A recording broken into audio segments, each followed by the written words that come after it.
Hello guys, hope everybody is doing well. Welcome to CL Latif Academy. I got many messages from the students regarding Patwari syllabus of Indian economy. Let me clarify here. जो पटवारी का syllabus है Indian economy जो हमारा है ये हमारे general knowledge and current affairs section में आएगा। तो उसमें जो हमें पढ़ना है वाइडली JK एग्ज़ाम के लिए तो हमें पढ़ना होगा इंडियन इकोनॉमी के बेसिक टॉपिक्स। जैसे हमारे पास 5 ईयर प्लान्स हैं, जैसे हमारे पास LPG रिफॉर्म्स, प्लस हमें देखना है इन्फ्लेशन, उसके रिलेटेड इन्फ्लेशन रेट क्या है, और हमें देखना होगा जो इंडियन इकोनॉमी का पोर्शन है हमारे SSB एग्ज़ाम के लिए तो हमें देखना होगा ग्रीन रेवोल्यूशन, या प्लस हमें देखने होंगे डिफरेंट इंडेक्सेस जैसे HDI इंडेक्स है, PQLI इंडेक्सेस है, physical quality of life index, उनकी रैंकिंग क्या है हमारी, ठीक है। तो उसके रिलेटेड हमें देखना होगा, या थोड़ा बहुत रिफॉर्म्स भी आप पढ़ सकते हो। उतना डीप जाने की ज़रूरत नहीं है, हम आपके लिए MCQ सेशन भी लाएंगे। तो पिछले जो वीडियोस हैं उनमें हमने 5 ईयर प्लान्स पढ़े, तो आज हम 6th 5 ईयर प्लान पे आ गए। जो 6th 5 ईयर प्लान था इसको जनता गवर्नमेंट प्लान भी कहते हैं। एक रेवोल्यूशनरी प्लान था बिकॉज जो नेहरूनियन मॉडल था ना 5 ईयर प्लान्स का, उसको अब चेंज किया गया, ठीक है, क्योंकि जो गवर्नमेंट है वो चेंज हो गई। तो उसके बाद जो हमारा 6th 5 ईयर प्लान था, ये इसकी ड्यूरेशन जो थी इट वाज फ्रॉम 1980 टू 85। ये 1980 में शुरू हो गया, 85 में एंड हो गया, ठीक है ना। इसको जनता गवर्नमेंट प्लान भी कहते हैं। तो पहला MCQ हमारा बन सकता है 6th 5 ईयर प्लान कब शुरू हो गया, 1980, एंड कब हो गया 1985। Which 5 year plan was also known as Janata government plan. तो आप कह सकते हो that is 6th 5 year plan. तो इस टाइम जो थी इंदिरा गांधी जो थी शी वाज द लीडर। जो बेसिक ऑब्जेक्टिव था ना इस प्लान का दैट वाज इकोनॉमिक लिबरलाइजेशन, ठीक है। What do we mean by economic liberalisation? Economic liberalisation means we have to set the जो इकोनॉमिक वेरिएबल्स होते हैं जैसे मार्केट्स होते हैं उनको फ्री सेट करना है, ठीक है, फ्रीडम देनी है मार्केट्स को। The producers can choose whatever quantity they want to produce, ठीक है, या जो बायर्स है they have wish whatever they want to buy. तो हम लिबरलाइजेशन की तरफ आ रहे थे, ठीक है ना। That was called economic liberalisation.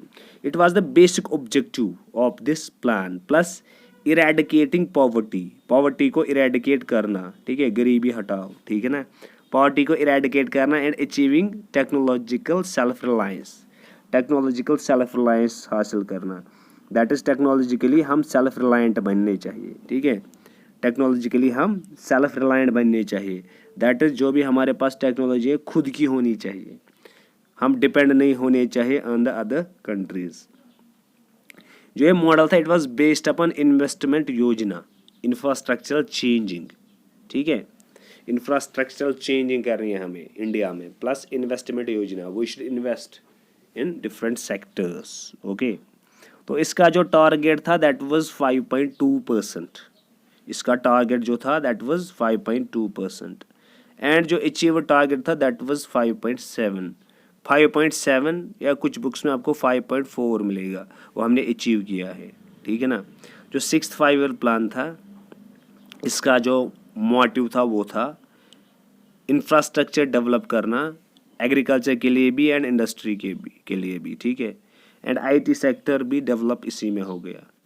Plus इसने बहुत ज़्यादा emphasis the greater management efficiency पे।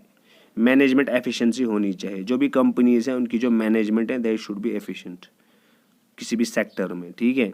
एंड जो डिफरेंट स्कीम्स गवर्नमेंट बनाता है तो उन स्कीम्स को मॉनिटर करना, ठीक है ना। तो स्कीम्स जो है ना हमारी नेशनल स्कीम्स या state schemes they also became important so for the Patwari syllabus is concerned, ठीक है। तो उसके बाद इन्वॉल्वमेंट ऑफ पीपल, तो हमने बोला लोगों को इन्वॉल्व करो आप, ठीक है ना, लोगों को इन्वॉल्व करो। जो भी हमारा डेमोक्रेसी मॉडल है ना गवर्नमेंट का, तो उसमें पीपल्स पार्टिसिपेशन इज़ इम्पॉर्टेंट। तो यहाँ पे हमने बोला जो लोग हैं वो इन्वॉल्व होने चाहिए इन फॉर्मुलेटिंग स्कीम्स, जो हम स्कीम्स बनाते हैं ना लोकल लेवल पे, ठीक है ना, जैसे पंचायती राज जो आपको पता है। तो अब हम आ गए 7th 5 ईयर प्लान पे।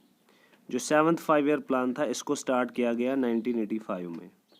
1985 में इसको स्टार्ट किया गया 7th 5 ईयर प्लान को, एंड 1990 तक ये 7th 5 ईयर प्लान रहा।